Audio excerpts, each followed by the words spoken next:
Hello students, আমার চ্যানেলে তোমাদেরকে স্বাগত। শুরু করছি ক্লাস 12-এর সেমিস্টার 3 ভূগোল ক্লাস। দেখতে পাচ্ছ প্রাকৃতিক ভূগোলের মৌলিক বিষয়সমূহ এই অধ্যায়ের ইউনিট 4 বায়ুমণ্ডল পর্ব 3। তোমরা নিশ্চয়ই জানো যে তোমাদের সিলেবাসে 35 নম্বরের এমসিকিউ আছে, সুতরাং 35-এ 35 পেতে হবে। সেই মানসিকতা নিয়ে তোমাদের ভূগোলের থার্ড সেম পড়া শুরু করতে হবে। নিশ্চয়ই তোমরা পড়া শুরু করে দিয়েছো এবং আমি কিন্তু আমার চ্যানেলে কিন্তু প্রত্যেক দিন ভিডিও দিচ্ছি ক্লাস 11-এর ফার্স্ট সেমিস্টার এবং ক্লাস 12-এর থার্ড সেমিস্টারের। ঠিক আছে, তো প্রথম থেকে ভিডিওটা শেষ পর্যন্ত দেখবে, একটু স্কিপ করবে না। আর আমার চ্যানেল যারা নতুন আছে তারা অবশ্যই আমার চ্যানেলটা সাবস্ক্রাইব করবে, পাশে থাকা বেল আইকনটি প্রেস করে রাখবে। ঠিক আছে, চলো শুরু করে দিই। ক্লাস 12-এর সেমিস্টার 3 ভূগোল, প্রাকৃতিক ভূগোলের মৌলিক বিষয়সমূহ ইউনিট 4 বায়ুমণ্ডল পর্ব 3। প্রথম প্রশ্ন বলছে দেখো, ভারত মহাসাগরের সিন্ধু পলিমঞ্চ কিসের উদাহরণ? উত্তর হবে মহিজাগান। 2 নম্বর প্রশ্ন বলছে পলিশঙ্কুর উচ্চতা ও বিস্তার বাড়তে থাকলে কি তৈরি হয়? উত্তর মহিজাগান। 3 নম্বর প্রশ্ন সমুদ্রখাত অত্যন্ত দীর্ঘ ও সরল রৈখিক হলে তাকে কি বলে? উত্তর সমুদ্র পরিখা।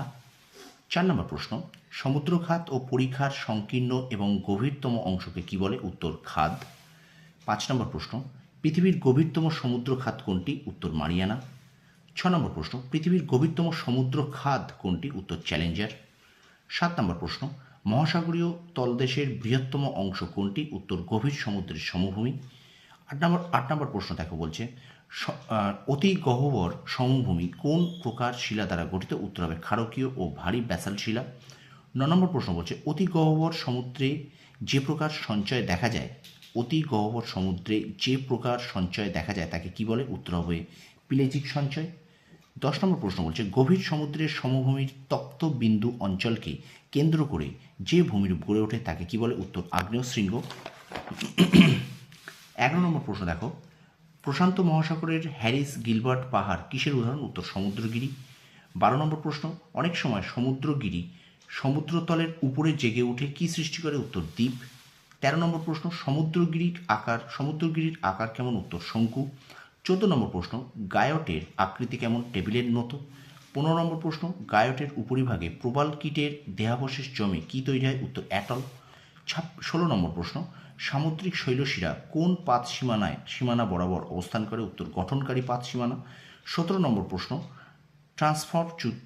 ট্রান্সফর্ম চ্যুতি বরাবর অসংখ্য কি সৃষ্টি হয়? উত্তর গ্রস্ত উপত্যকা। 18 নম্বর প্রশ্ন সামুদ্রিক দ্বীপমালার আকৃতি কিরূপ? উত্তর বৃত্তাকার। 19 নম্বর প্রশ্ন সামুদ্রিক দ্বীপমালা কোন প্রকার শিলা দ্বারা গঠিত? উত্তর ব্যাসাল্ট। 20 নম্বর প্রশ্ন মহাদেশের প্রান্তভাগ ও দ্বীপের মাঝে যে ছোট অগভীর সমুদ্র থাকে তাকে কি বলে? উত্তর প্রান্তীয় সমুদ্র বেসিন। 21 নম্বর প্রশ্ন প্রশান্ত মহাসাগরের বৃহত্তম ও গভীরতম ক্যানিয়ন কোনটি? উত্তর মন্টেরে ক্যানিয়ন। 22 নম্বর প্রশ্ন প্রশান্ত মহাসাগরের গভীরতম বিন্দুর নাম কি? উত্তর চ্যালেঞ্জার ডেপথ। স্টুডেন্টস, ভিডিওটা কন্টিনিউ করার আগে তোমাদের কাছে প্রত্যেকদিন যে কথাটা বলি, ভিডিওটা যদি ভালো লেগে থাকে অবশ্যই চ্যানেলটা সাবস্ক্রাইব করবে, পাশে থাকা বেল আইকনটি প্রেস করে রাখবে, আর অবশ্যই আমাকে কমেন্ট বক্সে কমেন্ট করে জানাবে। একটু বেশি করে তোমার বন্ধুদের কাছে শেয়ার করে দাও। দেখো, আমি কিন্তু তোমাদের রেগুলার প্রত্যেকটা দিনই কিন্তু খুব পরিশ্রম করে এই প্রশ্নগুলো করছি। এগুলো এমসিকিউ আকারে কিন্তু তোমরা পাবে। এমসিকিউ বলতে শুধু এমসিকিউ না, কত প্রকার এমসিকিউ হবে তোমরা নিশ্চয়ই জানো। এমনি আকারের এমসিকিউ, শূন্যস্থান পূরণ এমসিকিউ, তারপরে তোমাদের সত্য মিথ্যা এমসিকিউ, তারপরে তোমাদের ম্যাচিং দেবে, ক স্তম্ভ ডান স্তম্ভ মেলানো এমসিকিউ দেবে, বিবৃতি আকারে এমসিকিউ দেবে। সুতরাং এই প্রশ্নোত্তরগুলো তোমরা পড়ে গেলে আমি আশা করি তোমরা কিন্তু অবশ্যই পরীক্ষার জন্য উপকৃত হবে। আর আমি কিন্তু এক একটা চ্যাপ্টার ধরে ধরে তোমাদের প্রশ্ন করাচ্ছি, সিলেবাস ভিত্তিক প্রশ্ন করাচ্ছি। সুতরাং একটুও কিন্তু স্কিপ করবে না, প্রথম থেকে শেষ পর্যন্ত দেখবে। ঠিক আছে, আর অবশ্যই আমার চ্যানেলে নতুন হয়ে থাকলে চ্যানেলটা সাবস্ক্রাইব করবে, পাশে থাকা বেল আইকনটি প্রেস করবে, আর বন্ধুদের কাছে একটু শেয়ার করে দেবে। এবার আসি আমরা পরের প্রশ্ন যেগুলো কন্টিনিউ করছিলাম। দেখো অ্যালব্রাটস মালভূমি কোন মহাসাগরে অবস্থিত? উত্তর প্রশান্ত মহাসাগর। 24 নম্বর প্রশ্ন পৃথিবীর গভীরতম স্থান কোন খাতের নিম্নাংশে অবস্থিত? উত্তর মারিয়ানা খাত। 25 নম্বর প্রশ্ন জাপান খাতের গভীরতম অংশের নাম কি? উত্তর রামাপো খাত।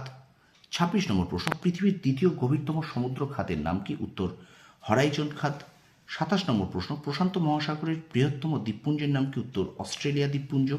28 নম্বর প্রশ্ন রিং অফ ফায়ার কোন মহাসাগরে দেখা যায়? উত্তর প্রশান্ত মহাসাগরে। 29 নম্বর প্রশ্ন প্রশান্ত মহাসাগরের দ্বীপগুলি বেশিরভাগ মহাসাগরের কোন দিকে অবস্থিত? উত্তর দক্ষিণ দিকে অবস্থিত। 30 নম্বর প্রশ্ন আটলান্টিক মহাসাগরের সর্বাধিক গভীরতা যুক্ত স্থানের নাম কি? উত্তর হবে পুয়ের্তো রিকো খাত। 31 নম্বর প্রশ্ন, পৃথিবীর প্রশস্ততম মহীসোপান কোন মহাসাগরে অবস্থিত? উত্তর হবে আটলান্টিক মহাসাগর। 32 নম্বর প্রশ্ন, টেলিগ্রাফ মালভূমি কোন মহাসাগরে দেখা যায়? উত্তর আটলান্টিক মহাসাগরে। 33 নম্বর প্রশ্ন, বারমুডা দ্বীপপুঞ্জ কোন প্রকার দ্বীপের উদাহরণ? উত্তর প্রবাল দ্বীপ। 34 নম্বর প্রশ্ন, মধ্য আটলান্টিক শৈলশিরার কথা প্রথম কে উল্লেখ করেন? উত্তর মাউরি। 35 নম্বর প্রশ্ন, চ্যালেঞ্জার এক্সপিডিশন কার তত্ত্বাবধানে হয়? উত্তর থমসন। এবার দেখো 36 নম্বর প্রশ্ন, কোন জাহাজ মধ্য আটলান্টিক শৈলশিরা আবিষ্কার করে? উত্তর মিটিওর। 37 নম্বর প্রশ্ন, কোন পাত সীমানা বরাবর আটলান্টিক শৈলশিরার উদ্ভব হয়? উত্তর প্রতিসারি। 38 নম্বর প্রশ্ন, ভারত মহাসাগরের গভীরতম খাত কোনটি? উত্তর সুন্দা খাত।